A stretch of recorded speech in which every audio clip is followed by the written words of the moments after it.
We've made it through the storm. Now, what's on the other side?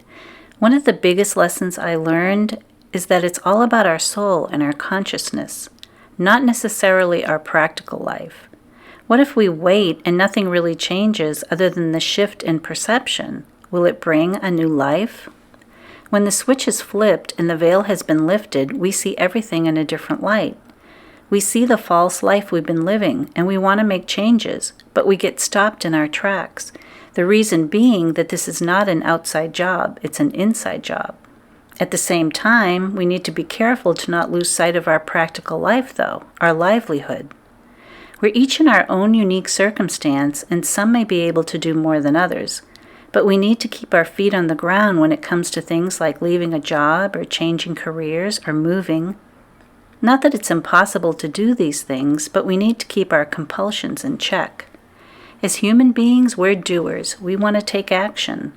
Some of us may not be able to, though, due to illness or mental instability or addictions. So now what? We've been knocked to the ground, at first not even understanding what is happening to us. At this point, we can only do our best day by day, step by step.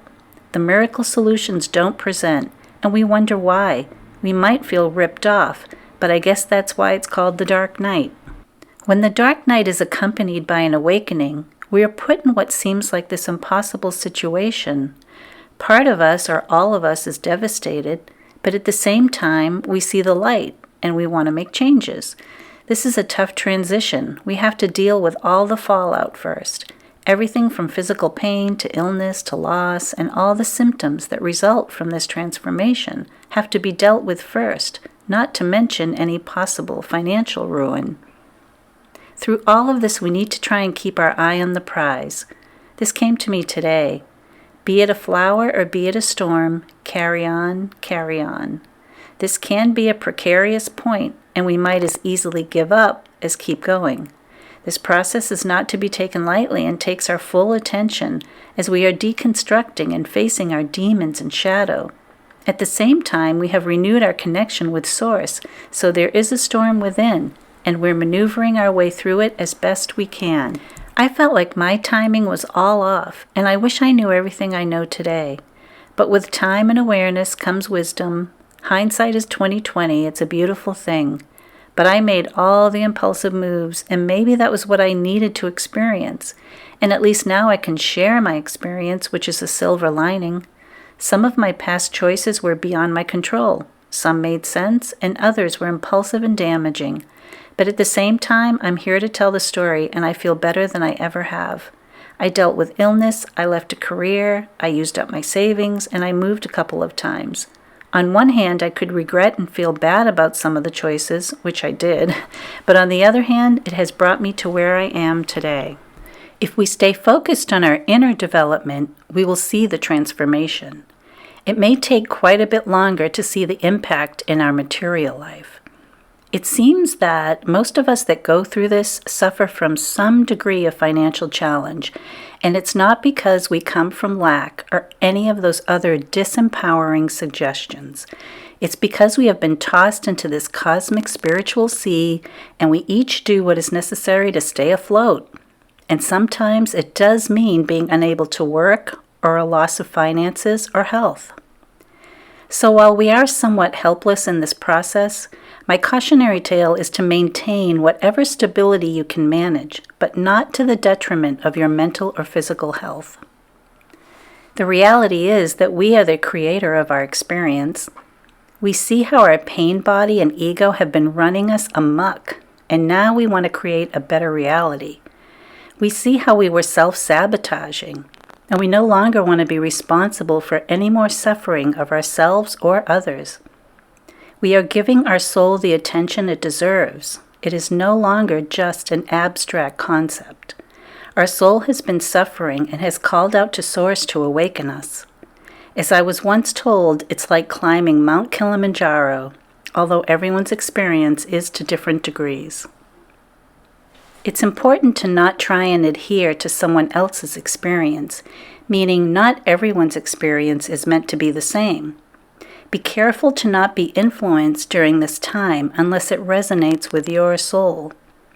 If we're following a teaching, for instance, it can end up being more of a distraction and delay the process. There comes a time where we no longer want to absorb any more information and just listen to our own inner voice. Please know that I'm not discounting the valuable information that is available, but keep it in perspective and absorb only what is useful. If we wonder why something is happening for others and not for us, that means it's not our process, at least not for now. It's not about comparison or abilities. We may not need what another needs. So maybe life doesn't get easier, but we get better. We no longer obsess and worry and sit in judgment. When things happen, we take a deep breath and give it the space and time it needs for the universe to work it out. I've been cautioned many a time to step aside and to get out of the way. The energy and emotions we hold have a big effect on the outcome. I know it's so hard to not act in the moment, and sometimes we may need to, but it has been proven to me time and time again that giving things space can make all the difference. Harmony, balance, and equilibrium will typically triumph over panic, worry, and despair. We are going through a lot, and we've been through a lot, and it's not over. The world is currently faced with many challenges, and it's up to each of us how we want to respond and live in the world. There's no right or wrong. Some of us are holding the light. Some of us are carrying a torch. Some of us are a beacon, and some of us are the siren. Some will try and make you be what they are, but don't be fooled or intimidated. We are all needed, each doing our own part. When we try to be what someone else expects of us, we're thrown off track. Trust yourself and your own knowing. Have fortitude and faith in your North Star, your mission, your soul. So, what's on the other side once you get through the storm may not be what you think or what you hoped for. It may be something you never expected, or it could look a lot like what it's always been. Chances are, though, you will feel more at peace, more stable and balanced, and have a much greater sense of who you are, both in this physical world and the non-physical. And depending on what you believe, there are other lifetimes and timelines that are being played out. There are also possibilities that are encapsulated, waiting to be released. It's a much bigger playing field than we realize, so don't be dismayed if what you envisioned hasn't yet manifested. Maybe what you hoped for has manifested. Sometimes we're not consciously aware and we don't see it, because it manifested in a different version. As an example, I used to dream of living in a beautiful treehouse, and it manifested in this apartment that I was living in at the top of a Victorian house, and the deck was literally in the trees. I didn't even realize it for weeks that it was a version of my dream. Or maybe what you dreamed of did manifest, just as you planned. It will be where you need to be. Whatever the outcome is, it is as it is. And staying present with what is some of the best advice I could offer. What is on the other side of this transformation will be unique to each of us, but ultimately the same for all of us. There is a bigger picture to all of this. There's so much developing that we can't see with the inner eye or the physical eye. It is bigger and more than we can comprehend. There's more to this than meets the eye. Some will appear bad that can be good, and some will appear good that can be bad. We've learned that we can't judge a book by its cover. So keep a steady heart and mind. Be present with what's right in front of you, as you are where you are for a reason.